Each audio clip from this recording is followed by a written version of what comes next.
In the aftermath of Friday's terrorist attack, New Zealand's Prime Minister calls for new gun reform laws. Hello, I'm Anand Naidu and this is The Heat.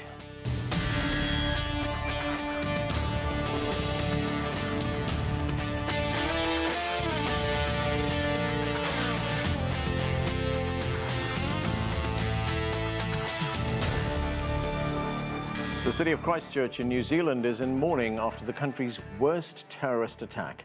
Police believe a gunman acted alone when he stormed into two mosques during Friday prayers, killing 50 people. The youngest victim was just 3 years old. New Zealand Prime Minister Jacinda Ardern says her government will announce new gun law changes in the next week. It has exposed a range of weaknesses in New Zealand's gun laws. The clear lesson from history around the world is that to make our communities safer, the time to act is now. This ultimately means that within 10 days of this horrific act of terrorism, we will have announced reforms which will, I believe, make our communities safer.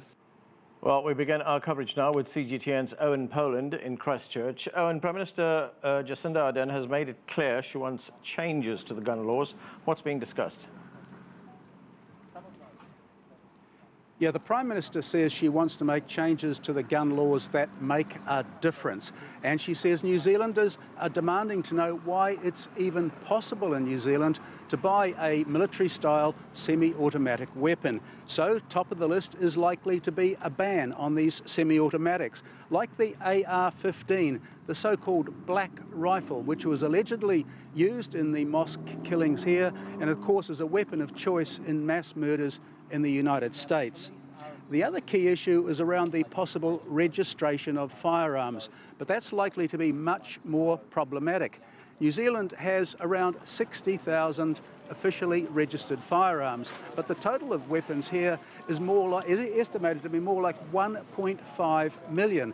And overseas experience suggests that registration is expensive and ineffective because people simply don't bother registering the weapons. And the other thing is that that's possibly why the government says it's taking 10 days to consider what legislation it brings in so that it is effective, Anna. So New Zealand is considered a very safe country. We don't hear about homicides in New Zealand, but how widespread is gun ownership? I mean, you pointed out the figure of 60,000 there. What's involved in purchasing a gun, for instance? Well, Anand, I happen to be one of 250,000 New Zealanders who owns a firearm licence. I've had it since I was a teenager when I used to shoot rabbits on the family farm. We represent about 5% of New Zealand's population compared to the 43% of American households who own weapons. So we're a very small number. Anyone over the age of 16 can apply for a firearms licence, and they have to pass a test which includes an assessment as to whether they are a fit and proper person. Now, one of the key requirements is that they have to provide safe and secure storage for the weapons, and also that they cannot own a weapon for self-defence. Now, once you've got that licence, depending on the category, you can pretty much buy any kind of weapon you like, whether it's a pistol, a shotgun or a semi-auto. New Zealand's gun lobby, as a matter of interest, says that the current gun licensing requirements for military-style semis meets the needs of society. However, obviously, New Zealand society and the government no longer agree with that, Anna. Oh, and getting back to the tragic events of Friday, how are the people of Christchurch, indeed the people of New Zealand, showing their support to the Muslim community?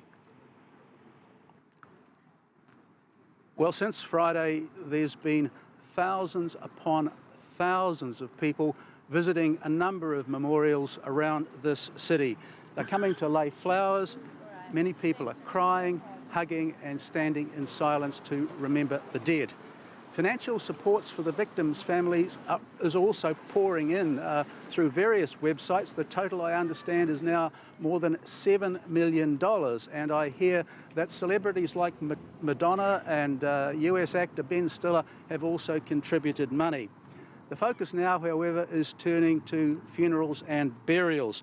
I visited the main city cemetery yesterday, where dozens of graves have been excavated side by side in what's likely to be a mass burial later this week, Anna.